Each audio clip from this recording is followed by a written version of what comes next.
Halo, selamat datang rekan-rekan mahasiswa hukum sekalian. Senang sekali bisa bersua kembali dalam pemaparan akademi kita hari ini untuk mata kuliah praktek peradilan pidana. Bagi yang belum kenal, saya M. Fajrin.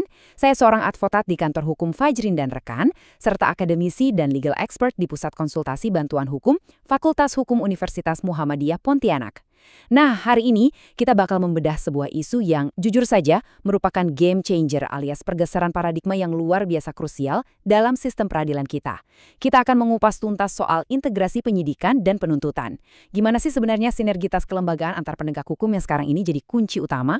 Yuk, siapkan catatan kalian karena kita akan melihat hukum acara pidana dari kacamata yang benar-benar baru.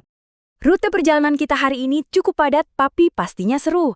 Kita bakal mulai dengan sedikit kilas balik tentang sistem peradilan pidana kita, lalu masuk ke masalah-masalah di lapangan akibat sistem yang lama. Setelah itu, kita akan bedah makna sebenarnya dari pasal 132 KUHP yang baru, bagaimana integrasi itu bekerja, penerapan sinergitas lembaganya, dan tentunya ditutup dengan daftar referensi yang bisa kalian pelajari lebih lanjut. Oke, mari kita langsung masuk ke pembahasan pertama. Kita coba tengok dulu nih ke belakang, ke paradigma lama yang selama puluhan tahun membentuk cara berpikir aparat penegak hukum kita. Coba kalian perhatikan definisi klasik dari H. Suyanto ini. Secara tradisional, yang namanya penyelidikan dan penyidikan itu dipandang murni cuma sebagai serangkaian tindakan penyidik buat ngumpulin bukti dan nyari tersangka. Titik. Udah, sampai situ saja. Tindakan ini benar-benar dilihat secara terisolasi. Paradigma lama tuh seakan-akan menempatkan penyidik di dalam satu ruang tertutup. Mereka bekerja sendirian, mengumpulkan fakta, tanpa melihat bahwa sebenarnya proses penyidikan ini adalah fondasi awal dari sebuah bangunan besar yang bernama penuntutan di pengadilan. Ini loh pemahaman dasar yang selama bertahun-tahun selalu kita telan mentah-mentah. Nah, dari cara kerja yang seolah ada di ruang tertutup tadi, muncullah masalah besar di tahap operasional. Kita masuk ke persoalan diferensiasi fungsional.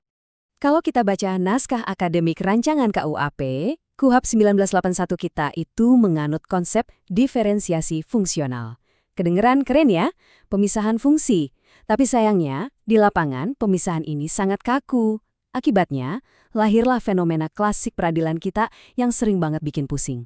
Bolak-balik perkara. Bayangkan saja, berkas perkara bisa mondar-mandir antara polisi dan jaksa kayak main pingpong, nggak kelar-kelar karena dianggap kurang lengkap. Kenapa bisa begini? Ya karena nggak ada pengawasan yang terintegrasi sejak awal. Polisi dan jaksa bekerja di kotak strukturalnya masing-masing, penyidik setor berkas, jaksa bilang, ini kurang, lalu dibalikin lagi. Ini bukan cuma soal buang-buang waktu dan biaya negara, tapi bayangkan betapa menderitanya para pencari keadilan. Ini murni mimpi buruk administratif. Lalu pertanyaannya, kapan kita mau berubah? Untungnya, angin segar itu datang. Disinilah letak transformasi besarnya. Kita sekarang ini benar-benar sedang bergerak meninggalkan warisan kolonial retributif yang secara kaku memisahkan polisi dan jaksa. Masa depan peradilan kita sekarang ada pada KUHP 2023 dan KUHP 2025. Sistem baru ini mengusung apa yang disebut Integrated Criminal Justice System yang akarnya sangat kuat pada nilai-nilai Pancasila. Fokusnya sudah bergeser tajam, bukan lagi sekedar menghukum dan memenjarakan orang, tapi beralih ke keadilan restoratif. Ini poin pentingnya rekan-rekan mahasiswa. Ini bukan cuma sekedar ganti undang-undang karena ganti tahun. Ini benar-benar revolusi cara berpikir institusi penegak hukum secara fundamental. Coba dengarkan dan resapi baik-baik kalimat dari penjelasan pasal 132 KUHP 2023 ini. Penuntutan adalah proses peradilan yang dimulai dari penyidikan. Wow, kalimat ini tuh sederhana, tapi efeknya menghancurkan dinding pemisah kaku yang baru saja kita bahas tadi. KUHP 2023 nggak lagi memisahkan secara tegas antara subsistem penyidikan dan penuntutan. Sebaliknya, penyidikan sekarang secara sah dipandang sebagai langkah pertama dari satu kesatuan napas penuntutan.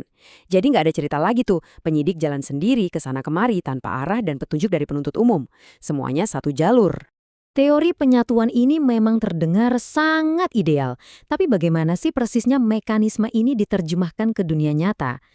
Kalau kita merujuk pada ketentuan RUU KUHP pasal 11, mekanisme integrasi ini dipaksa jalan dengan tenggat waktu yang super ketat.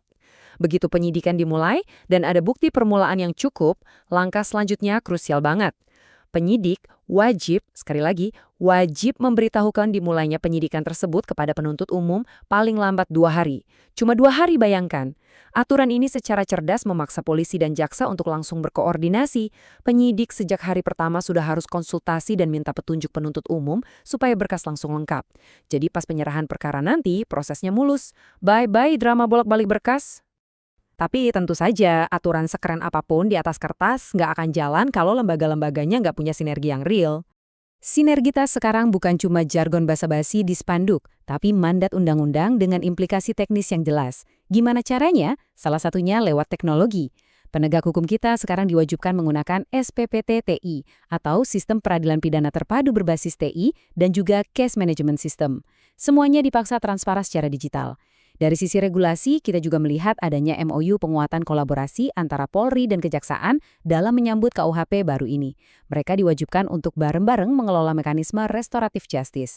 Jadi, jaksa itu bukan lagi sekedar tukang terima berkas yang pasif, dan polisi bukan lagi sekedar pengumpul fakta yang jalan sendiri. Mereka adalah satu tim solid yang mengawal keadilan sejak hari pertama. Nah, sebagai mahasiswa hukum yang kritis, argumen yang kita bangun harus selalu berlandaskan literatur yang kuat, bukan? Mari kita lihat referensi kita hari ini. Setiap poin revolusioner yang kita bahas tadi bersumber dari rujukan akademis yang otoritatif.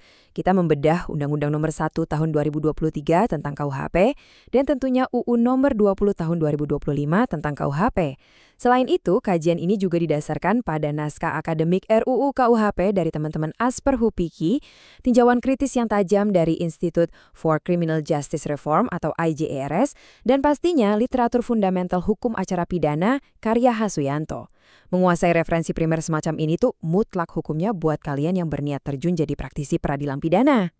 Sebagai penutup sesi kita hari ini, saya ingin meninggalkan sebuah pertanyaan untuk kalian renungkan. Dengan penuntutan yang secara hukum kini dimulai sejak tahap penyidikan, di mana sekat-sekat ego institusi secara legal telah diruntuhkan, pertanyaannya adalah, apakah sistem peradilan pidana Indonesia saat ini sudah sepenuhnya siap untuk mewujudkan keadilan restoratif yang sejati tanpa ada lagi gesekan ego sektoral di lapangan? Undang-undangnya sudah jauh lagi canggih, tapi apakah budaya hukum aparat dan mentalitas kita bisa mengejar kecepatan perubahan ini? Pikirkan itu baik-baik sebagai calon-calon praktisi hukum masa depan. Terima kasih sudah menyimak, dan sampai jumpa di pemaparan akademik kita selanjutnya.